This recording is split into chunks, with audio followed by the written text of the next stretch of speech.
امریکی وزیر دفاع پیٹ ہیگسیٹ نے کہا ہے کہ ایران کے خلاف حملوں کی شدت میں ڈرامائی اضافہ کیا جا رہا ہے۔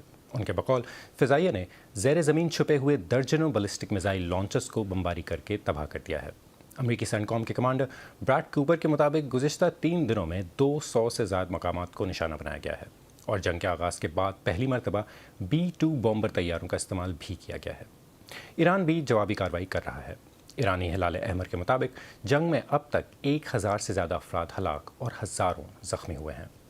اسرائیلی فوج نے لبنان کے دارالحکومت بیروت اور دیگر علاقوں میں بھی بڑے پیمانے پر حملے کیے ہیں اور اس کے مطابق وہ حزب اللہ کو نشانہ بنا رہی ہے۔ اسرائیل نے جنوبی لبنان میں مقیم 10,000 لوگوں سے کہا ہے کہ وہ علاقہ خالی کر دیں، جس کے بعد لوگوں کی بڑی تعداد علاقے سے نکلنے کی کوشش کر رہی ہے۔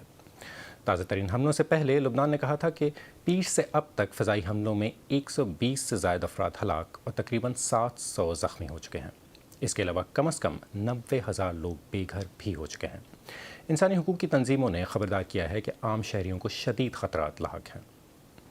دوسری طرف مشرق وسطیٰ میں دوسرے ممالک کے پھنسے ہوئے شہریوں کے نکلنے کی کوششیں بھی جاری ہیں۔ برطانیہ کی پہلی ایویکویشن فلائٹ شہریوں کو لے کر جمعرات کی رات اسٹانسٹڈ ایئرپورٹ پہنچی، لیکن جہاں دوسرے ملکوں کے شہری نکلنے میں کامیاب ہو رہے ہیں، وہیں ایرانیوں کے پاس جانے کو کوئی جگہ نہیں ہے۔ ایران سے تازہ ترین صورتحال جانیے لیز ٹو سیٹ کی اس رپورٹ میں، جسے پیش کر رہے ہیں احسن محمود۔ تہران کا آسماں ایک بار پھر گونج اٹھا، ایک ایسی جنگ سے جو اپنے دوسرے ہفتے میں داخل ہو رہی ہے اور جس کا ابھی کوئی اختتام نظر نہیں آتا۔ اسرائیل اور امریکہ کے حملوں نے مزید گہرے زخم چھوڑے ہیں۔ ابھی دھوئیں کے بادل چھٹے بھی نہیں تھے کہ ایران کا پرچم تباہ شدہ عمارتوں پر لپٹا جا چکا تھا، شاید مزاحمت کی علامت کے طور پر۔ ان گنجان آباد رہائش علاقوں میں ہدف کیا تھا یہ واضح نہیں۔ سیکیورٹی فورسز کے اہلکار اور ان کے خاندان، یا پھر پولیس اسٹیشن اور سرکاری دفاتر۔ مغربی تہران میں آزادی اسپورٹس کمپلیکس بھی تباہ کیا گیا۔ اسرائیل کا دعویٰ ہے کہ یہ حکومت کی فورسز کی جمع ہونے اور آرام کرنے کی جگہ تھی۔ ولیعصر اسٹریٹ جو دارالحکومت کے درمیان سے گزرتی ہے، خاموش ہے۔ یہ سڑک عام طور پر ٹریفک سے بھری رہتی ہے۔ بعض لوگوں نے BBC کی فارسی سروس کو کچھ پیغامات بھیجے۔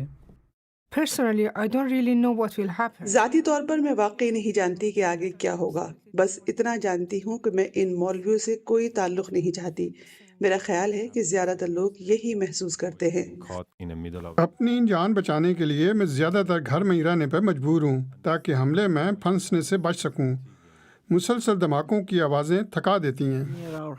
انہوں نے ہمارے گھر کے قریب کئی جگہوں پر حملہ کیا، پولیس اسٹیشن اور ایک بسیج بیس کو نشانہ بنایا۔ میری نظر میں سب خوش ہیں، لیکن آوازوں کی وجہ سے پریشان بھی ہیں۔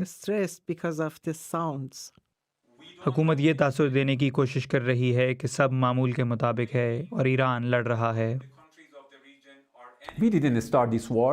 ہم نے یہ جنگ شروع نہیں کی، یہ ہماری مرضی کی جنگ نہیں ہے۔ ہم پر حملہ کیا گیا، اس کے نتائج کی ذمہ داری حملہ آور پر ہے۔ ایران میں اس جنگ کے کانسیکوینسز بڑھتے جا رہے ہیں۔ امریکہ کا کہنا ہے کہ 2000 سے زائد فوجی اہداف کو نشانہ بنایا گیا ہے، اور گزشتہ رات اسرائیل نے اعلان کیا کہ حکومت کے خاتمے کے لیے اس کی جنگ اگلے مرحلے میں داخل ہو رہی ہے۔ ایک ایسے وقت پر جب ایران میں مولوی اور کمانڈرز ایک نئے رہنما کے انتخاب میں مصروف ہیں جو انہیں ان کی بقا کے خطرے سے نکال سکے۔